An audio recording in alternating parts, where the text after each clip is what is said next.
Muy buenos días, distinguidos amigos. Bienvenidos a otra entrega del Diálogo Libre de su periódico Diario Libre, el periódico que más se lee y que más vende en la República Dominicana. Hoy vamos a hablar de un tema que siempre es de actualidad y es una de las deudas que se está comenzando a pagar en la sociedad dominicana. Vamos a hablar de educación y para ello contamos con la honradora presencia del arquitecto Andrés Navarro, ministro de Educación de la República Dominicana. El panel de periodistas que tendrá a su cargo la conducción de este diálogo libre está encabezado por la subdirectora de Diario Libre, la periodista Inés Aispún, el jefe de redacción de Apertura, el periodista José María Reyes, el subjefe de redacción Eli Heiliger, y la redactora senior Lisania Batista y Adonis Díaz, el redactor encargado de la fuente del Palacio Nacional. En unos instantes arranca este diálogo libre con el arquitecto Andrés Navarro, ministro de Educación, a quien damos la más cordial bienvenida con nuestro agradecimiento por haber aceptado esta invitación. Buenos días, bienvenido. Buenos días, mucho gusto, gracias. Estamos comenzando un nuevo año escolar y a mí me gustaría comenzar esta conversación.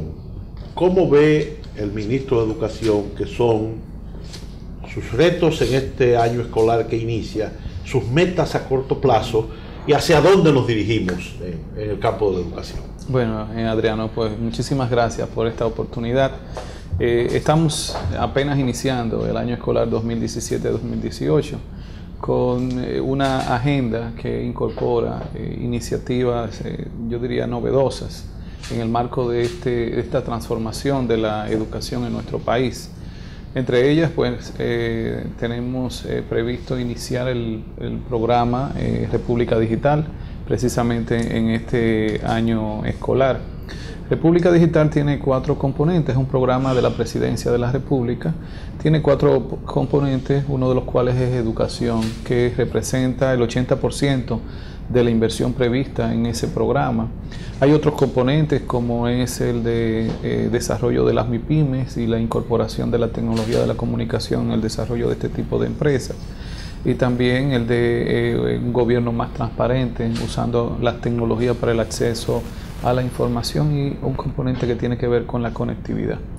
En el caso del componente educación tenemos prevista la entrega de aproximadamente 1 millón de computadoras a igual número de estudiantes, que permita que ya la tecnología de la comunicación y la información se convierta en un recurso educativo poderoso y cotidiano en el desempeño de los maestros y de los estudiantes. Hay unas 80.000 computadoras previstas para igual número de maestros. Esto implica un programa bien agresivo de alfabetización digital y de formación en el manejo de contenidos digitales para el ejercicio de la docencia. Y por otro lado, implica la readecuación de las instalaciones escolares para que la tecnología pueda funcionar bien. A esto se le llama el piso tecnológico, que implica toda una infraestructura de servidores, de cables, de conectores para la ubicación de las señales, incluso que no dependan necesariamente de un servicio local, sino en algunos lugares remotos satelitales. Y también la garantía de la dotación de energía en esos centros educativos.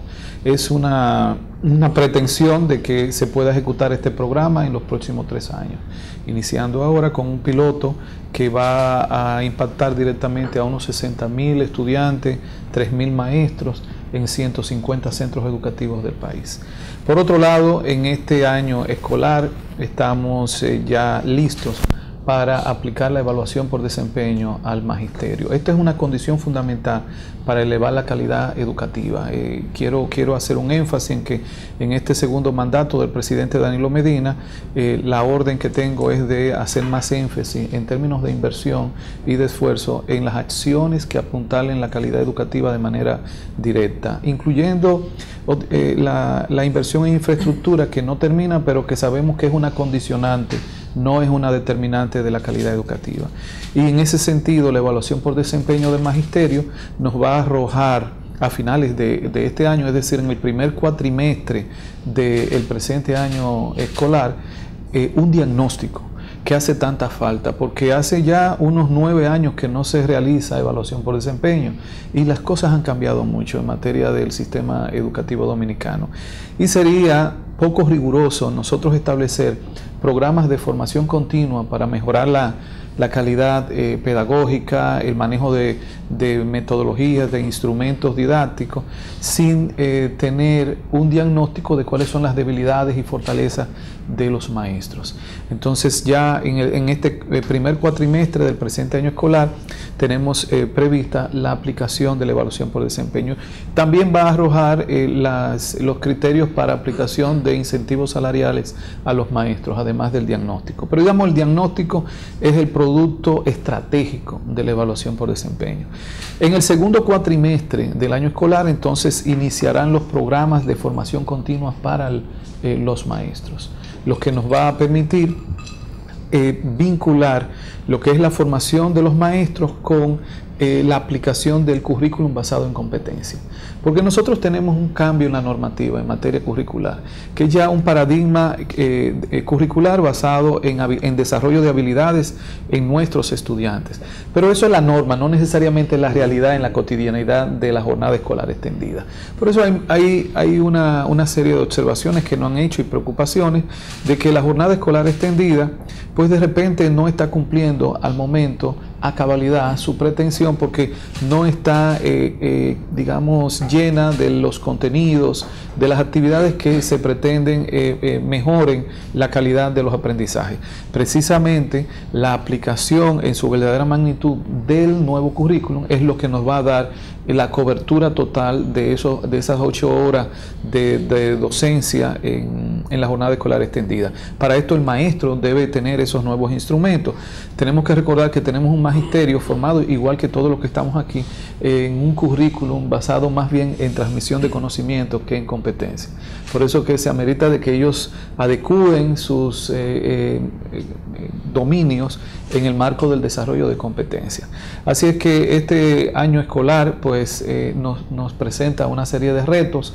Estamos previendo también la aplicación de la segunda prueba nacional, que está enfocada al diagnóstico, pero ya no tanto de los maestros, sino del sistema a través de los aprendizajes de los estudiantes. Esta prueba nacional se pretende hacer en el segundo cuatrimestre del año escolar y será para los estudiantes de 6º grado de primaria, que es el cierre del segundo ciclo de la básica. Así es que yo les diría, la apuesta en este año escolar es la calidad educativa y el arranque, digamos, de estos programas también. Muy bien. Mi primera pregunta iba precisamente en esa línea. Muy a menudo se empieza hablando de educación y lo que se habla son de cifras de construcción de obras públicas. Así es, sí. A su juicio, hasta el momento, ¿cuál sería el avance cualitativo más reseñable del 4%? Dejando afuera las infraestructuras. Claro, primero el haber logrado que el Consejo Nacional de Educación aprobara, después de todo un trabajo técnico, el nuevo currículum basado en competencia. Precisamente cuando nos evaluaron como país en la prueba PISA, esa prueba PISA está basada en competencia, no tanto en cuánto conocimiento tiene el estudiante.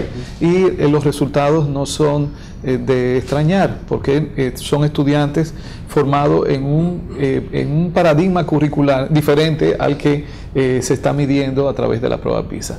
Entonces, como esto no ha servido de línea base, entonces me parece que fue muy correcto por el país que pasáramos a este nuevo, digamos, esquema, nueva visión curricular. Yo diría que ese es un primer punto cualitativo a favor de la inversión que se está haciendo, porque sin el currículum basado en competencias, toda inversión que hiciéramos en materia pedagógica, de formación de maestros, no tendría un impacto muy grande, porque lo estaríamos haciendo bajo un currículum que ya es evidente que no ayuda al desarrollo de una mejor educación. El otro, digamos, punto a favor cualitativo es todo el programa de excelencia que se ha montado para la formación inicial de los maestros, es decir, para los maestros del futuro. Esto implicó un gran esfuerzo porque no dependía del Ministerio de Educación hacer los cambios en la formación inicial de los maestros, sino del Ministerio de Educación Superior, que es el que controla la educación en las universidades. Eso se logró. Hay una normativa que es la normativa 915 el reglamento, que ya establece unos nuevos formatos y contenidos para la formación de todas las licenciaturas en materia de educación. El Ministerio de Educación Superior ya ha aprobado aproximadamente 40 programas de licenciaturas en educación a unas 20 y tantas universidades, creo que 22 universidades. Ahora mismo, entonces, en base a esto, estamos disponiendo de un programa de formación de excelencia que va a ser financiado por el Ministerio de Educación por el 4%. Ese programa implica la disponibilidad de 20.000 becas para estudiantes de licenciatura en educación. Estamos hablando que es una inversión de futuro, porque el resultado de esta corte de estudiantes será dentro de 4 o 5 años que comenzarán a salir con esta nueva preparación. Ahora, esa normativa, la 915, lo que ha hecho por primera vez, podríamos decir, es homologar la formación universitaria del docente con la formación que se espera de nuestros estudiantes en el sistema preuniversitario. Es decir, el currículum con el que se van a formar los profesores del futuro es un currículum también basado en competencias. Porque sería una contradicción que siguiéramos con esquemas de formación en las universidades antiguos y entonces pretendiendo que en la escuela sea diferente. ¿Qué fue lo ¿sí? que pasó? ¿Qué ha estado pasando? ¿Qué es lo que ha estado pasando, ¿no? Entonces, yo diría que es un punto a favor a la inversión. Estas becas implican que ahora los estudiantes, para poder optar por una licenciatura en educación, conforme a la normativa 915, tienen que pasar 2 pruebas. Antes no tenían que pasar ninguna prueba. Antes, estudiar pedagogía o una licenciatura en educación era el que quisiera, no solamente que tuviera el certificado de bachillerato. Ahora no.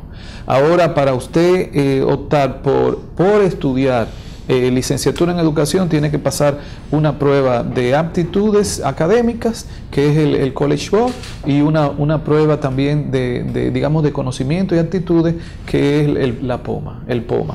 Estas 2 pruebas son lo que van a permitir la entrada a la licenciatura de educación.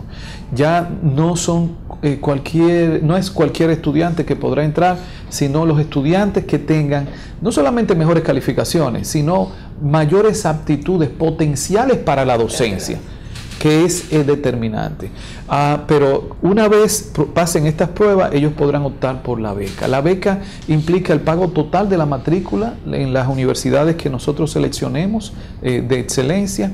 Por otro lado, un estipendio mensual para que el estudiante estudie a tiempo completo, pero igualmente la matrícula o la plantilla de maestros que tendrán esas universidades, serán seleccionados esos maestros en un sistema que va a identificar cuáles son los de alta calificación con maestrías o doctorados acreditados internacionalmente. Ya nosotros abrimos la convocatoria, aplicaron 3.000 profesionales graduados fuera del país con estos grados, y de los cuales han sido seleccionados 900 para conformar la base de elegible. Nosotros vamos a pagar el 65% del salario de esos maestros a tiempo completo. Estamos hablando de salarios de $3,000, $4,000 y $5,000 dependiendo de la capacitación. Entonces es otra inversión del 4% en materia de pura calidad educativa. ¿De dónde han venido la mayoría de sus profesores? Los profesores que han aplicado, que no son profesores necesariamente extranjeros, son dominicanos y extranjeros formados en Europa, en Estados Unidos, la mayoría, ¿no? Algunos también en algunos países de América Latina, como Argentina, como Chile, como México, y tiene la particularidad de que lo que se procura es que la certificación en el grado que tienen sean de universidades internacionalmente reconocidas. Y por otro lado, se mide también la cantidad de libros o artículos escritos en la temática sobre la cual tienen la especialidad, la experiencia docente previa también, de manera que hay una pretensión de seleccionar lo mejor para estos fines. ¿Pero están formados ¿están formados en pedagogía sí. o están formados en cualquier rama y se van a adaptar? No, tienen que estar formados. Recordemos que nosotros tenemos licenciaturas que van dirigidas al nivel primario, que son genéricas, que son de pedagogía, ¿no?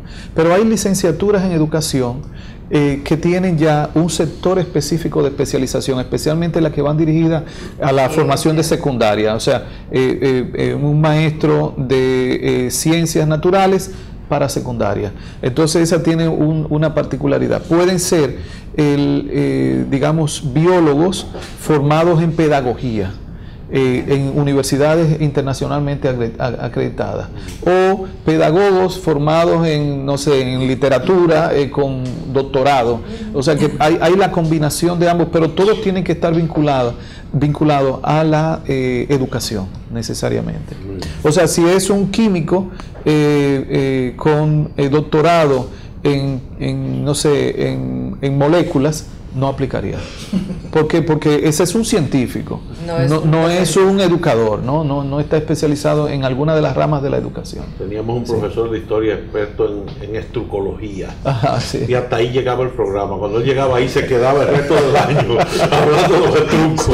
Sí. Por eso le digo, de los 3.000 han sido seleccionados 900, pero no es porque el resto no tienen alto estándar de capacitación, sino que no obedecen al perfil que estamos buscando. Ministro, conociendo cómo se nombraban los maestros en la República Dominicana, en los campos nuestros, si usted era amigo del político del municipio o de la comunidad, o si era el único bachiller que había, usted lo agarramos y lo nombraba maestro. Sí. Eso lo estamos arrastrando a través de los años, conociendo esa realidad, el nivel de beligerancia y fortaleza que tiene la ADP. Eso lo acaba de demostrar en el enfrentamiento que sostuvieron recientemente cuando usted hizo la revisión de nómina. Y viendo que la evaluación por desempeño es una necesidad para lograr la educación de calidad que anhelamos todos los dominicanos, hay la determinación del Ministerio de Educación del gobierno de actuar en función de lo que arroja esa evaluación por desempeño, tomando en consideración también que la ADP prefirió un aumento de un 5, un 10% antes que hacer la evaluación de desempeño el año pasado, que era que tocaba. Ajá, sí. Bueno, yo entiendo que sí, o sea, nosotros tenemos la determinación, tenemos las condiciones y las prerrogativas para que esta evaluación por desempeño tenga unos resultados con rigor y que actuemos en consecuencia. Hay que recordar que la ley 6697 de educación ya establece, es una ley que cumple en este año ya 20 años de vigencia y que establece que el magisterio debe entrar, los maestros deben entrar por concurso de oposición. Eso no fue aplicado con rigor durante los años y gracias a ese hito en la educación dominicana que se llama el Pacto por una Educación de Calidad o por la reforma educativa, se llegó a esa especie de contrato social, de acuerdo social, de que la ley 6697 en esos términos se aplicara con rigor. Y desde ese momento ya por concurso de oposición que están entrando nuestros maestros. Eso es un punto determinante, porque ya es de alguna forma la capacidad del profesional lo que va a determinar si entra o no entra al sistema. Igualmente, las otras categorías docentes deben ser por concurso también, y en eso yo voy a ser muy riguroso. Cuando hablo de otras categorías docentes, estamos hablando de los técnicos docentes, que son los que supervisan y asisten a los maestros de aulas, pero también los directores de centros educativos, que hoy en día tiene que ser por concurso, que asuman esas funciones de manera definitiva, ¿no? O interinamente se puede nombrar a un maestro como director si hay una vacante hasta que se haga el concurso, pero ya el nombramiento definitivo tiene que ser por concurso. Y también otra categoría que son los directores regionales y de distrito, que tendrán que ser también por concurso cuando apliquemos este mecanismo de selección. Entonces esa es una condición determinante, claro, para el cambio, porque de lo contrario estaríamos haciendo una reforma en manos de personas que de repente no tienen las competencias para llevarla a cabo. Y por otro lado, la evaluación por desempeño nos va a dar mucha luz. Miren, yo como político y como servidor público, creo mucho y he tratado de ser muy riguroso en el sentido de actuar y de gestionar las políticas públicas sobre la base de evidencias de la realidad y no sobre la base de presunciones, prejuicios o modelos externos que se intenten aplicar aquí como referente.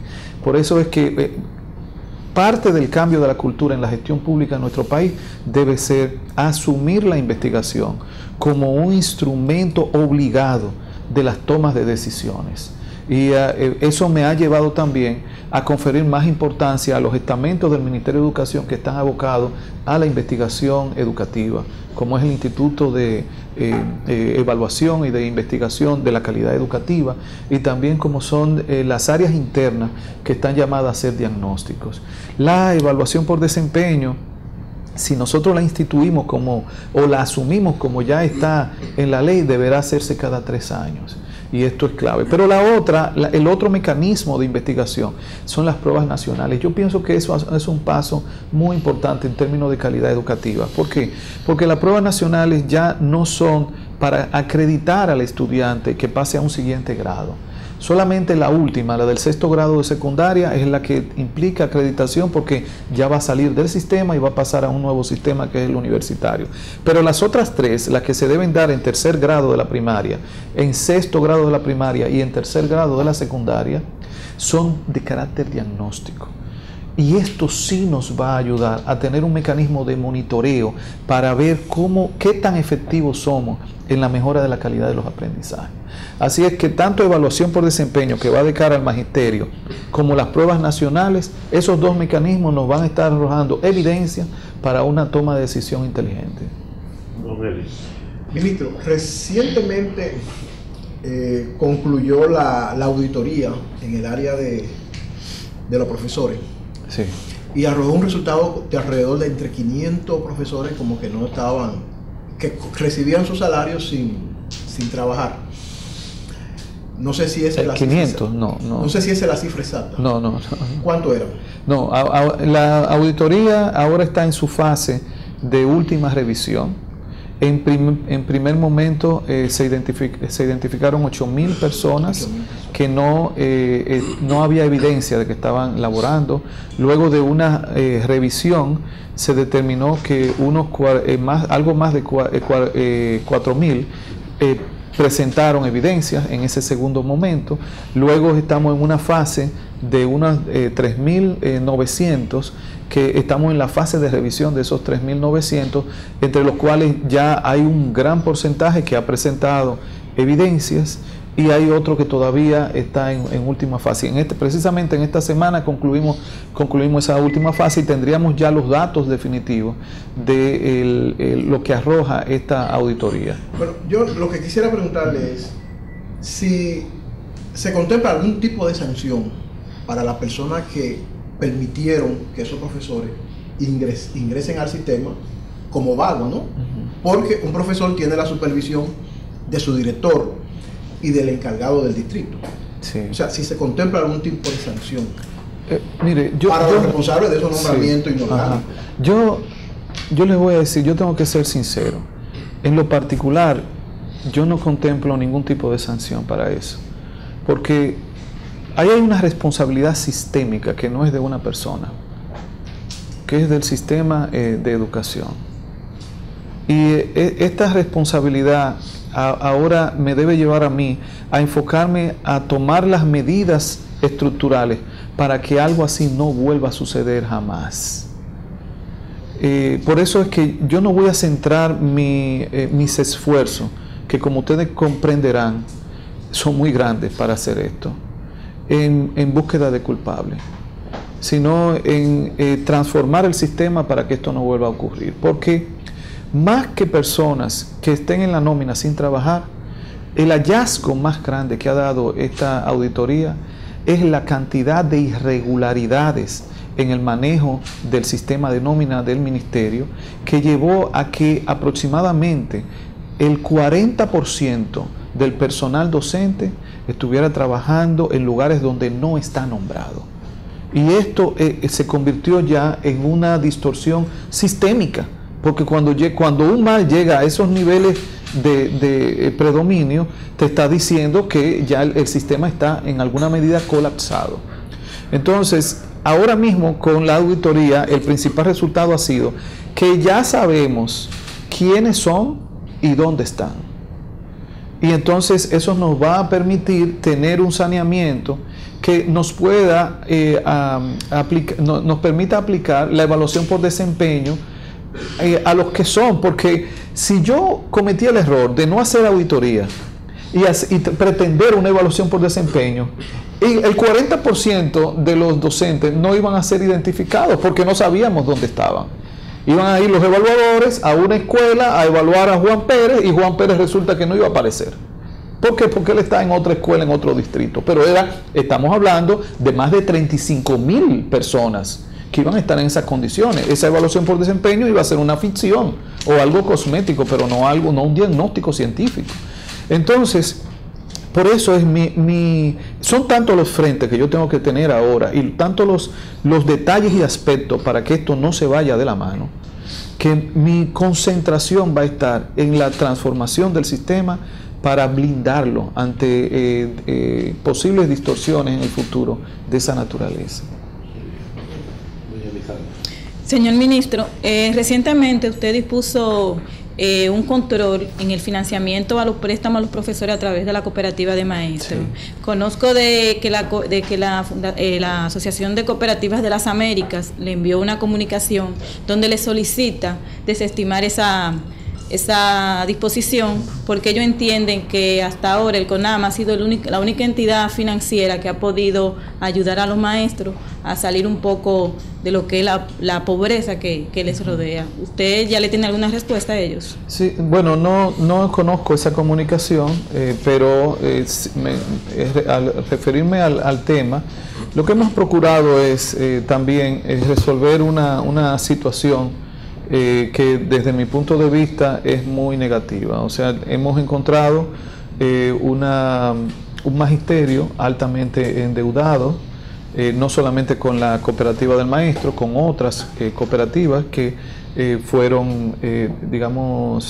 obtuvieron el permiso para que el ministerio fungiera como ente de retención de las cuotas de los préstamos.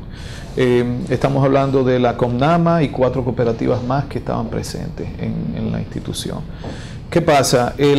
No hubo ningún tipo de control en el endeudamiento del empleado por parte de las retenciones del ministerio, porque toda persona tiene derecho a endeudarse, como es hasta donde se le permita, pero poner a una institución pública como instrumento de una práctica de esa naturaleza, desde mi punto de vista, es improcedente. ¿Y por qué? Por las siguientes razones.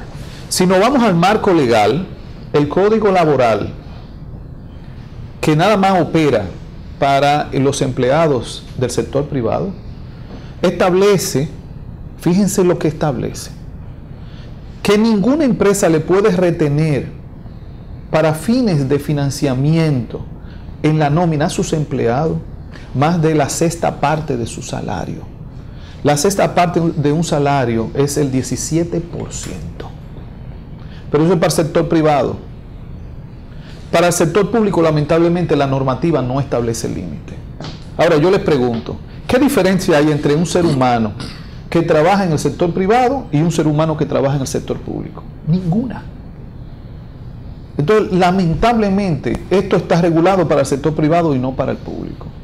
Para el público lo que se establece es que cada institución coloca las políticas en ese sentido y tiene las prerrogativas para establecer esas políticas.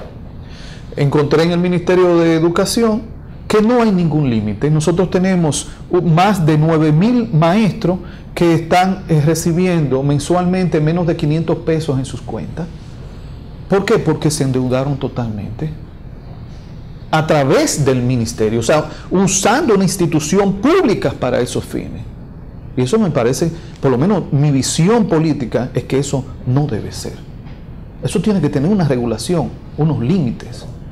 ¿Por qué? Porque una persona que al mes lo que reciba sea 500 pesos, no puede desempeñar ninguna función con concentración y dedicación, y menos si es un intangible como la educación. Imagínese a alguien en un aula en esas condiciones, aunque se haya endeudado por voluntad propia. No, que eso tenga no televisor en su casa. Sí, no, exactamente.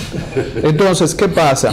Allá más del 50%, aproximadamente el 60% de los docentes no reciben más de 25,000 pesos al mes, porque han endeudado todos sus ingresos. Entonces, ¿qué fue lo que hicimos? Primero, hemos determinado que la única entidad a la que el ministerio legítimamente le puede dar el servicio de agente de retención es la cooperativa de los propios empleados, por una razón de lógica elemental y formal. Son los propios empleados que han creado un organismo para ellos solicitar créditos, ahorrar y una serie de servicios. Entonces, esa institución es la que legítimamente nosotros como entidad pública podemos justificar frente al país que le demos ese servicio. Porque un servicio de retención de esa naturaleza representa en términos monetarios millones y millones de pesos. ¿Sabe por qué? Porque la cooperativa, la CONAMA, no tiene gastos administrativos para cobro, no tiene tasa de demora en absoluto. Ustedes saben que eso representa en términos monetarios una cantidad enorme de dinero que se ahorra y se evita. Y por eso ese privilegio, digamos, único, exclusivo, solamente tiene una justificación social y pública si es a la entidad que crearon los mismos empleados de la institución. Ahora, yo encontré una serie de cooperativas que estaban también ahí adentro. En la ordenanza se prohíbe ya cualquier entidad que no sea la CONAMA que el ministerio le dé el servicio de retención. Porque igualmente yo no podría justificar frente al país por qué se le da a 4 instituciones privadas ese privilegio y no se le da a todas las del país. Yo puedo justificar a la CONAMA porque es la de los empleados, pero el resto yo no lo puedo justificar. No lo puedo, y por tanto le he pedido, ya se le informó que deben salir.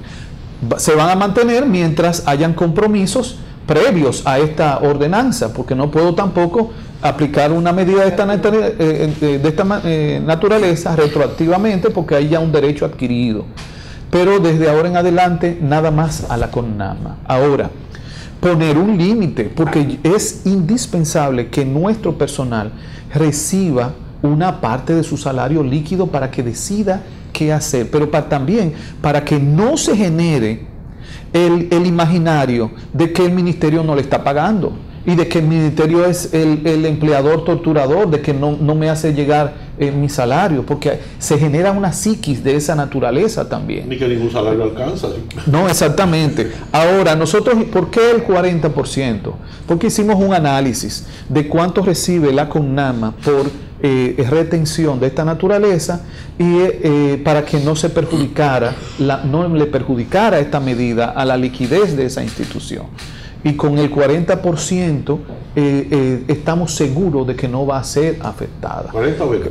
40, o sea, un 40% es el tope al que puede llegar la deducción o la retención. Eso incluye en algunos empleados un 8% de impuestos y el resto puede ser para crédito. Y a otros el 13% de impuestos y el resto para crédito. Ahora bien, con esta medida nosotros vamos a lograr entonces que poco a poco nuestro personal comience a recibir al menos el 60% de su salario. Si quiere usar ese 60% fuera de la institución para endeudarse, pues una decisión personal, pero no prestar a la institución para esto. La CONAMA ha planteado que esto le va a generar una crisis, estas limitaciones. y yo he abierto el diálogo con ellos para que hagamos análisis financieros, porque a mí no me interesa tampoco colocar un criterio por colocarlo. Y ahora mismo estamos en esa mesa de diálogo de técnicos administrativos y financieros nuestros y de ellos, para ver si la medida hay que modificarla o la mantenemos así, porque yo realmente creo mucho en el cooperativismo. Y creo mucho en el cooperativismo porque desde niño estoy vinculado al movimiento cooperativo. Y apuesto a que esto es válido, pero esto tiene que estar sobre la base de un rigor normativo que no vaya a generar distorsiones, y esa es la razón. Señor ministro, le voy a hacer 2 preguntitas porque cuando me toque la segunda ronda ya será tarde. Sí. La primera es sobre las pruebas nacionales. Fíjese, ya mucha gente ve las pruebas nacionales como algo que está desfasado.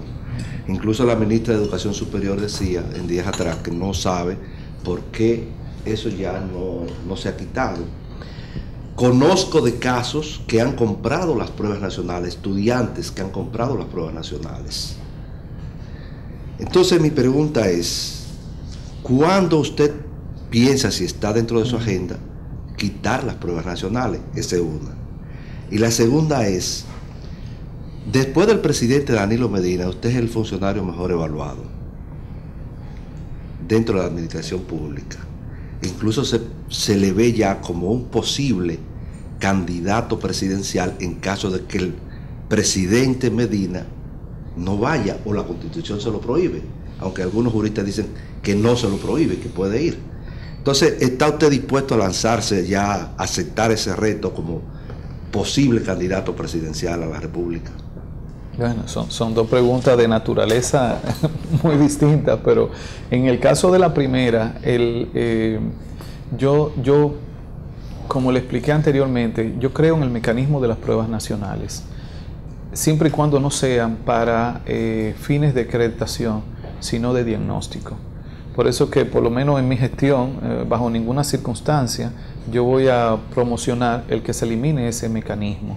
Antes, como eran puramente para acreditación y no se usaban más que para darle el paso al estudiante de un grado a otro, yo entendía que no procedía con esa visión. Pero ahora nos permiten hacer los diagnósticos en el cierre de cada uno de los ciclos del sistema.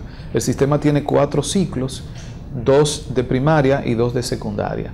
En los primeros 3 ciclos nos sirven de diagnóstico, y como ustedes saben, como expliqué, es el arrojar evidencia para usted saber si debe ajustar, debe modificar o debe continuar. Sí entiendo que para el cierre de todo el sistema, que es la prueba nacional de 6º grado de la secundaria o el 4º de bachillerato, es necesario que sea para acreditación. ¿Por qué? Porque el estudiante va a pasar a otro sistema y tiene que haber un mecanismo de acreditación que no esté sobre la discrecionalidad exclusiva del centro educativo donde está el estudiante. Sí tenemos que, y se ha hecho, yo pienso que la última que se ha hecho ha sido con más rigor, establecer mecanismos de mayor control para evitar los fraudes que muy bien usted señala, y que quiero expresarle que en base a situaciones puntuales como la que usted señala, de que hay indicios de que fueron vulnerados los exámenes, yo he determinado hacer un censo estudiantil a nivel nacional.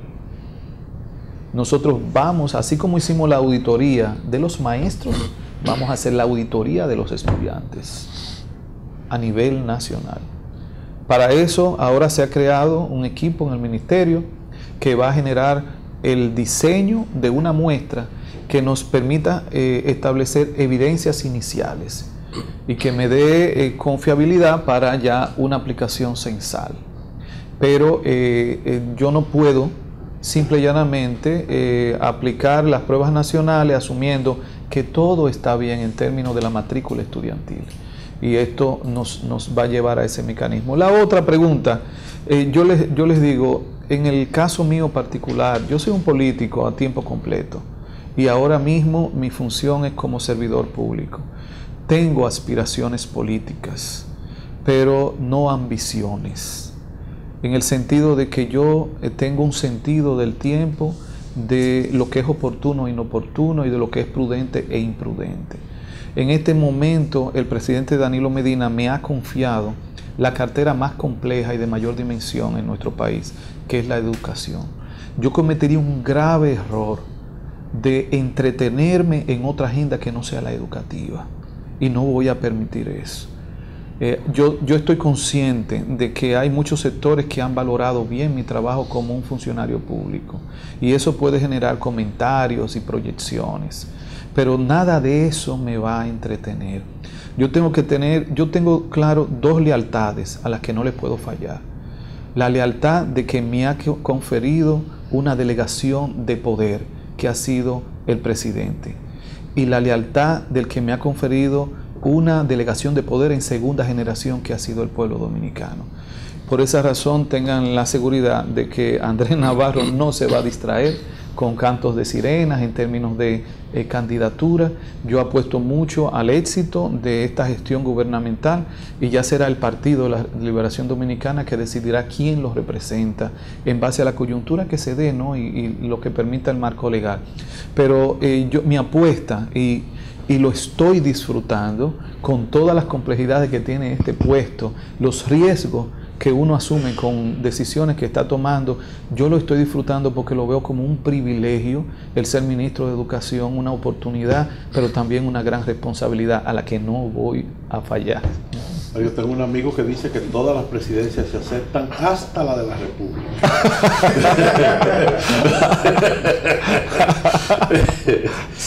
Yo quisiera hacerle una preguntita para darle descanso a los muchachos. Tengo una amiga que acaba de llegar de un país europeo famoso por su educación, en estos intercambios estudiantiles que se hacen. Y allá la escuela da 3 horas de clase, 3 o 4 veces a la semana. El énfasis aquí es dar muchas horas de clase, mientras allá cada día dan menos horas de clase. ¿Cuál es el problema? Mira, ese problema me lo han planteado, esa situación. Y los países tienen que respetar su estadio de desarrollo. En el caso de nuestro país, por las limitaciones en su desarrollo, la calidad educativa amerita de mayor concentración y participación de la escuela.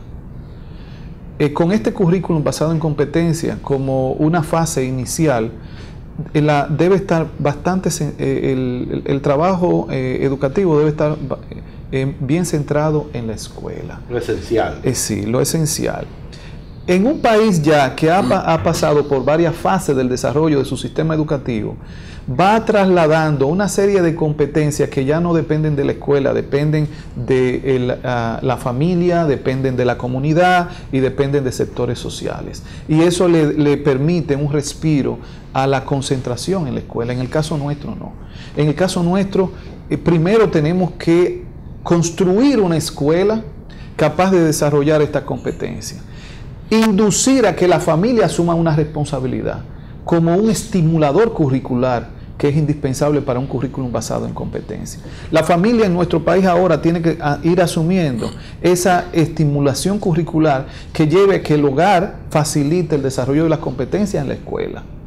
Cuando nosotros logremos una asunción plena de la familia en el desarrollo curricular, entonces podremos hablar de que podemos reducir los tiempos en la escuela. Eso será a lo mejor al cabo de 20, 25 años, pero mientras tanto, ahora tiene que ser una presencia muy fuerte de la escuela. ¿Y por qué razón? Porque ¿cuáles son las competencias fundamentales? Si vemos las competencias fundamentales, la primera es ética y ciudadana. La escuela eso no lo puede hacer solo. O sea, la conducta ética del estudiante no se va a resolver nada más en la escuela. Tiene que la familia tener un rol curricular también muy importante. Pero como estamos en fase inicial, la jornada escolar extendida nos permite un protagonismo de la escuela que dé el arranque. Pero competencias como la comunicativa, sabemos que no es suficiente. Si yo desarrollo esa competencia en la escuela, pero cuando llega al hogar, el muchacho le dicen cállese que usted no es gente, o que los chiquitos no hablan, etcétera, me están pisoteando. Pero yo tengo que reforzar esto en la escuela y trabajar paralelamente, poco a poco, con esa labor de estimulación curricular que que es que se le denomina de los padres o los tutores. Y así cada una de las competencias, imagínense, protección de la salud, cuidado del medio ambiente, desarrollo personal, desarrollo espiritual. Sabemos que a la larga no serán plenamente desarrolladas solo por la escuela. Por eso esas sociedades cada vez más se dan el lujo de que la presencia es menor de la escuela, pero hay otros, digamos, sujetos curriculares fuera de ella que están haciendo su función. Muy bien, Mayra. Ministro, el curso pasado terminó con varios casos muy públicos de violencia dentro de las aulas. Sí. ¿Para este nuevo curso tienen algún programa preventivo? ¿Han tomado alguna decisión? Sí, sí, muy bien. Lo primero es que a finales del año escolar pasado convocamos a un foro estudiantil nacional para trabajar esto con los estudiantes. El foro se centró en una cultura de paz. ¿Cómo desarrollamos una cultura de paz en la escuela y también en la comunidad, ¿no? Y ahí eso sirvió como cantera de muchas ideas, no solamente planteamiento de problemas, pero también de soluciones por parte de nuestros estudiantes. Igualmente tuve 6 encuentros regionales en todo el país con las asociaciones de padres, madres y amigos de las escuelas, para abordar la problemática y escucharles. Y esto nos arrojó también un volumen importante de información. Entonces ya nuestro equipo de psicología y orientación, también el equipo de participación comunitaria, están preparando una estrategia de trabajo para este año escolar, que nos va a permitir abordar el problema más allá de campañas, que son necesarias las campañas, pero tiene que haber una acción más orgánica para el clima escolar. Hay temas muy específicos que generan violencia en la escuela, como el bullying, como la burla por tu condición física o tu condición cognitiva. Todo esto se está abordando como un componente fundamental. La otra es la gestión escolar. Yo les digo a ustedes, en nuestro país, si podemos hablar de que en la educación privada hay mayor calidad que en la pública, está fundamentalmente en la calidad de la gestión de la escuela, más que en la calidad de los maestros, porque los maestros son prácticamente los mismos en el privado y en el público. Pero la gestión escolar determina mucho el clima que se desarrolla en el centro educativo. Entonces vamos a reforzar, a trabajar mucho esto.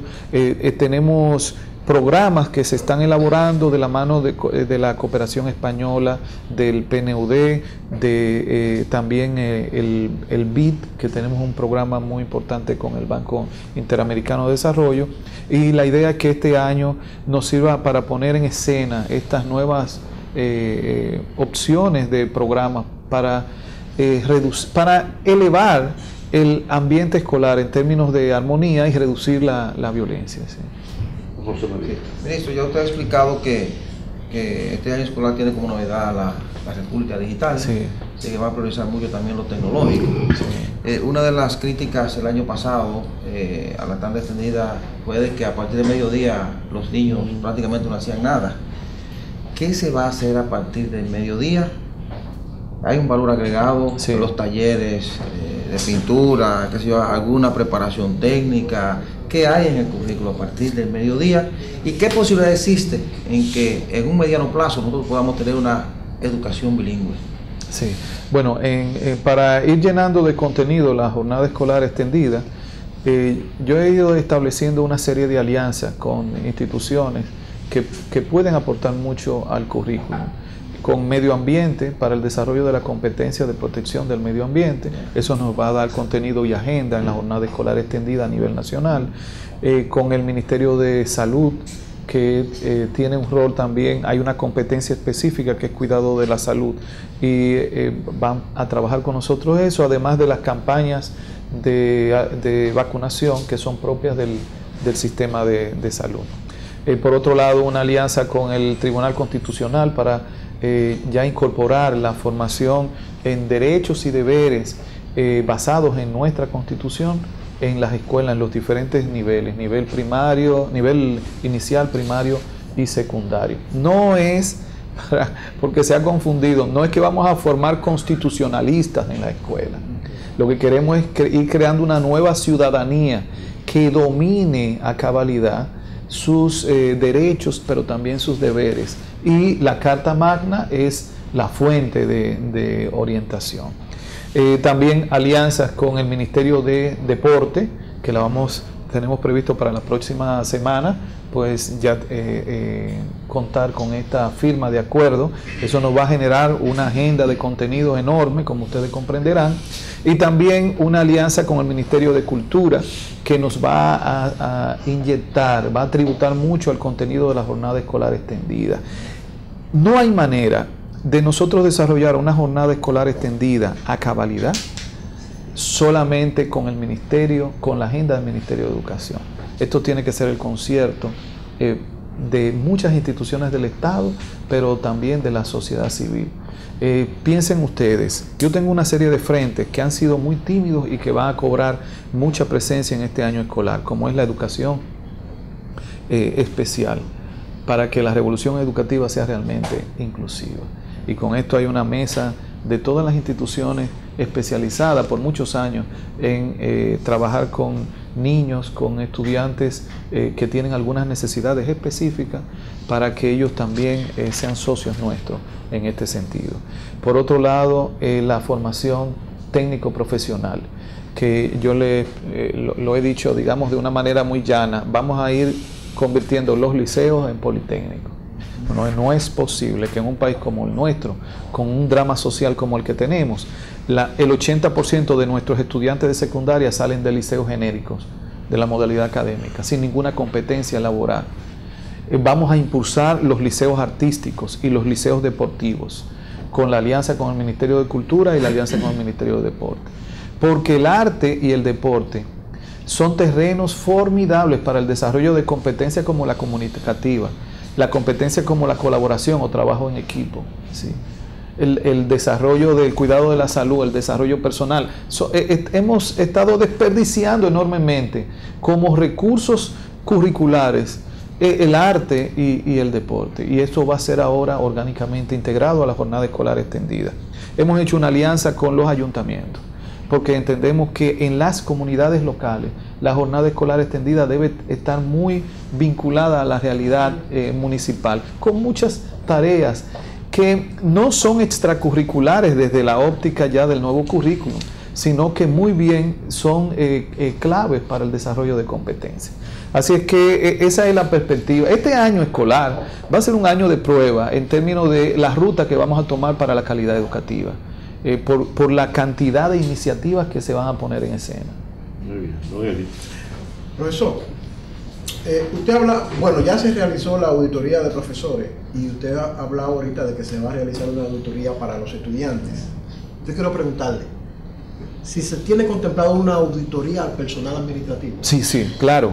Sí, una vez ya terminemos, dividiría entre esta y la próxima semana, la revisión de la auditoría de personal docente, pasamos a la de un personal docente que no está en esa nómina, que es la de las escuelas nocturnas y para adultos, que es la famosa Prepara y la escuela nocturna. Esa es una nómina separada que tiene un registro de 8.000 personas como docentes o maestros, que tiene una matrícula estudiantil de 270.000 personas. Porque aquí la educación para adultos tiene un bajo perfil, casi nunca se habla de eso. Pero oigan qué población está en nuestras escuelas en las noches o los fines de semana. Entonces vamos a entrar a hacer la auditoría de ese universo del sistema. Y entonces posteriormente la auditoría de todo el personal administrativo, desde la escuela más remota hasta la sede central, ¿sí? Pero como ustedes comprenderán, yo tenía que tener un sentido de prioridad. Y en este caso, para los fines del desarrollo del sistema, tenía que comenzar por los sustantivos, que son los docentes de niños jóvenes y los docentes de adultos. Luego la administrativa, que es obligada, ¿no?, que es necesario. Okay. Señor ministro, yo he visto a través básicamente de las redes sociales que publican cartas que usted ha enviado a estudiantes que pasaron sus pruebas nacionales con aparentemente con altas calificaciones. Sí, donde usted le invita a que opten por una de las becas que está ofertando el ministerio. Yo quiero saber cuántas cartas usted ha enviado y cuántos han dicho que sí a esas becas. Bueno, yo creo que son entre 19 y 20 mil comunicaciones que he enviado de reconocimiento y felicitación a estudiantes que tuvieron un buen rendimiento en las pruebas nacionales. Pero ya la cantidad de ellos que se han animado a optar todavía no lo sé, pero hay una pretensión nuestra de motivar a los estudiantes de alto rendimiento a que opten por la educación. Ustedes saben que sería un pecado no soñar cuando uno está gestionando una política pública, y yo no tengo ese pecado. Yo sueño mucho con lo que debe ser la educación en nuestro país. Y en ese sentido, entre ese imaginario, en el marco de ese imaginario, está que llegue nuestro país a un momento en que ser un maestro sea visto como un privilegio, como un honor. Y nosotros tenemos que trabajar para esos fines. Por eso ahora el privilegio se materializa en que el que opte por educación y sea admitido será un estudiante privilegiado, porque estará becado completamente y con profesores con un estándar mayor que el de las otras carreras. Pero también tenemos que ir creando condiciones que atraigan al estudiante de alto rendimiento a condiciones laborales.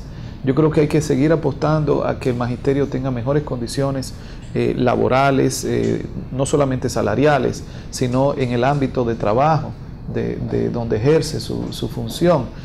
Sí es cierto que se ha mejorado sustancialmente sus ingresos, no es menos cierto que todavía eso sigue representando un reto para el sistema educativo, ¿no? Entonces yo espero que sí apliquen muchos. Ministro, usted hablaba ahora de un programa muy importante que es el de la vacunación. Sí. Sin embargo, me vino a la mente así rápidamente que me dijeron, o me han dicho varias personas, que no abarcó completamente el territorio nacional, porque me decían, por ejemplo, en mi escuela, me decían, alguien en mi escuela no llegó, que es el de papiloma humano, sí, que para la gente pobre tener acceso a esa vacuna es muy difícil. Yo le quiero preguntar, ¿hasta dónde abarcó ese programa y cuántas niñas abarcó? Bueno, el programa es una alianza tripartita entre el Ministerio de Educación, Ministerio de Salud y la Organización Panamericana de la Salud. Es el único que se ha hecho en América Latina, según la OPS. Porque en los otros países no fue posible, en 22 países de América Latina se ha aplicado y no fue posible en ninguno que el Ministerio de Educación asumiera la responsabilidad de la inversión. En el caso nuestro, el programa ha implicado la vacunación de unas 190,000 niñas en todo el territorio nacional. Son 2 vacunas, una en este año y otra el próximo año, a niñas de 9 a 10 años de edad.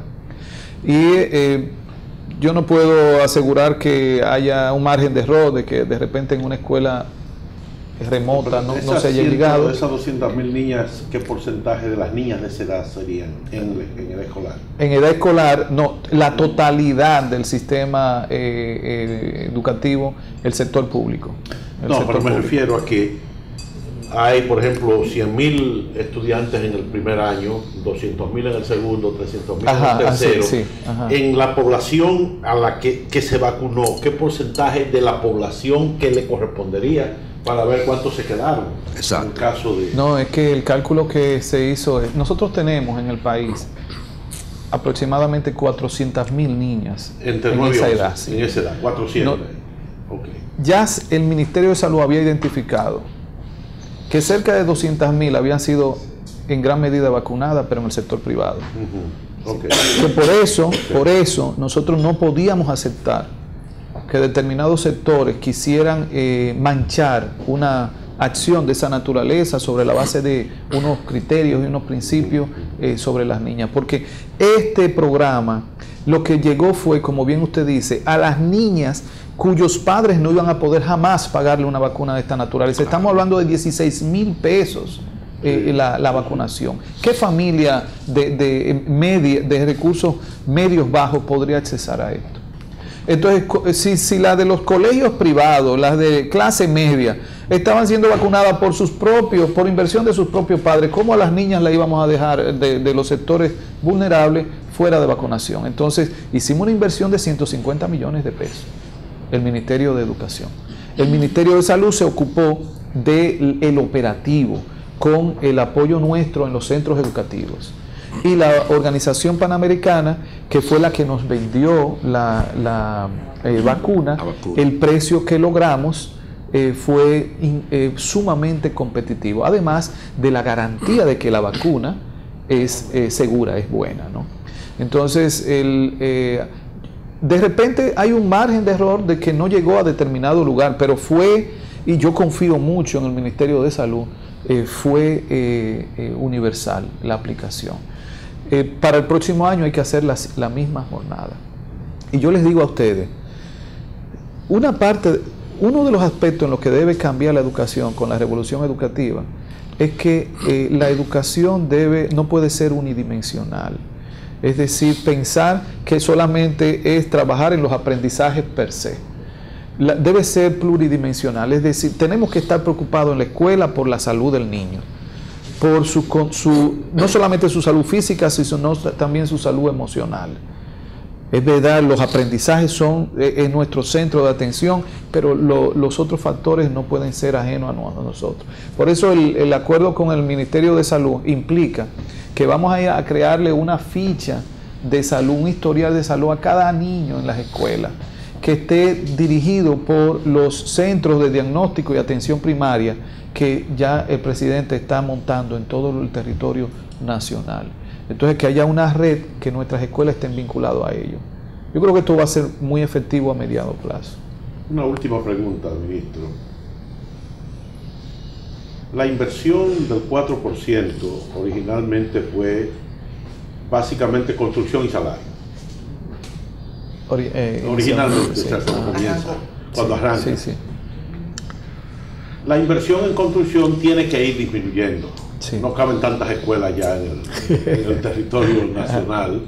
Va a seguir aumentando la del costo de salario, sí, etcétera. Pero usted ve cuánto tiempo usted le da al 4% como porcentaje que debe destinarse a la educación, en desmedro quizá de otros que ya necesitan mientras la educación va creciendo y se está haciendo adolescente, pero hay unos programas que se quedan niños todavía. Sí. ¿Cómo usted ve eso? Yo entiendo que el país no puede darse el lujo de pensar disminuir la inversión en la educación.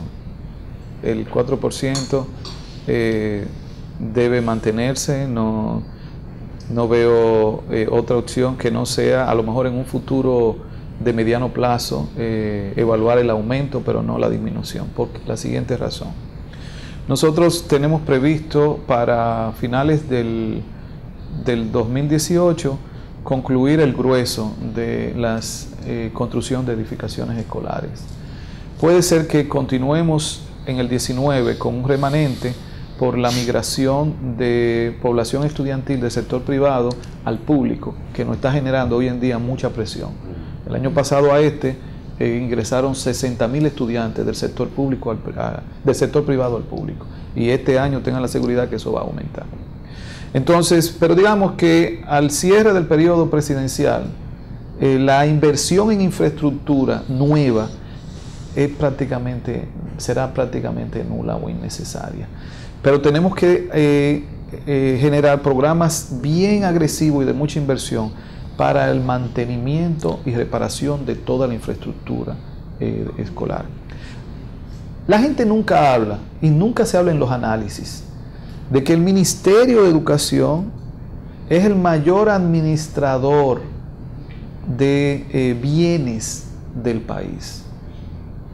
O sea, nada más administrar 7,000 escuelas, 105 oficinas distritales, 18 regionales y una sede central y 8 instituciones descentralizadas, para que ustedes tengan una idea de la cantidad de inmuebles que nosotros tenemos que administrar todos los días.